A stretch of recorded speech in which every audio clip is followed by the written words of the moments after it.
Produk UMKM kerap banyak dilirik warga Amerika Serikat karena kualitas dan kedekatan dengan produsen. Hal yang menjadi keunggulan kompetitif bagi produk seperti ini yang mencoba merambah ke pasar Amerika.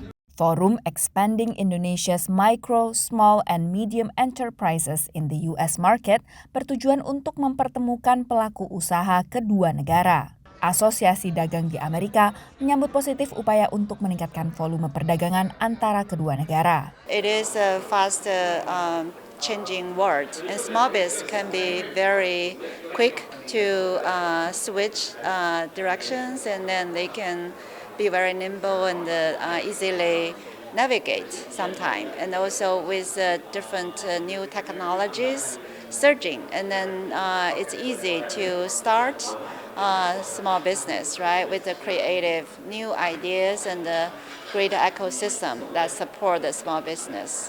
Amerika Serikat merupakan tujuan ekspor non-migas kedua terbesar Indonesia setelah Tiongkok. Data Kementerian Perdagangan Republik Indonesia menunjukkan komoditi ekspor non-migas yang paling banyak diekspor Indonesia ke Amerika Serikat adalah mesin dan juga perlengkapan listrik. Sementara komoditi impor utama dari Amerika adalah biji dan juga buah berminyak. Sejumlah UMKM diundang untuk memperkenalkan produk mereka, mulai dari kerajinan kulit, pakaian, serta juga rempah dan kopi. Selain produk, peningkatan kapasitas komunitas juga jadi fokus dari UKM-UKM ini. Beberapa tahun belakangan ada penurunan terkait dengan para pengrajin yang sudah mulai beralih profesi. Ada yang jadi tukang bangunan, ada yang jadi petani kembali lagi, padahal mereka memiliki kemampuan memproduksi sepatu yang cukup luar biasa.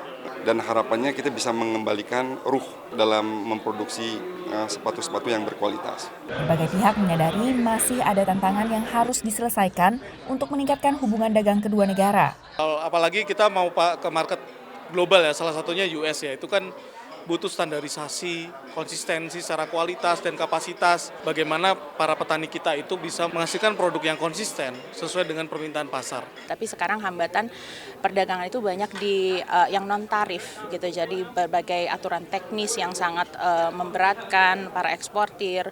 Kemudian juga mungkin berbagai tuduhan-tuduhan mungkin seperti dumping gitu ya kepada eksportir kita.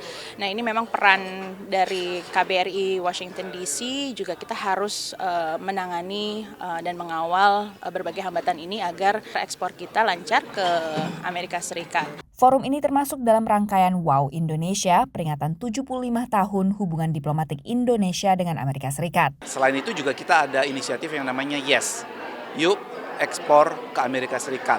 Jadi itu suatu inisiatif KBRI untuk mendukung UMKM Indonesia masuk ke pasar Amerika. Dan sejauh ini contohnya sudah ada sejumlah inisiatif gitu untuk membantu ekspor dari seafood, kopi, kemudian fancy food juga. Indonesia dan AS secara rutin bertemu di bawah Perjanjian Perdagangan dan Investasi Bilateral tahun 1996 untuk membahas isu bilateral, regional, dan multilateral. Dari Washington DC, Virginia Gunawan dan tim VOA.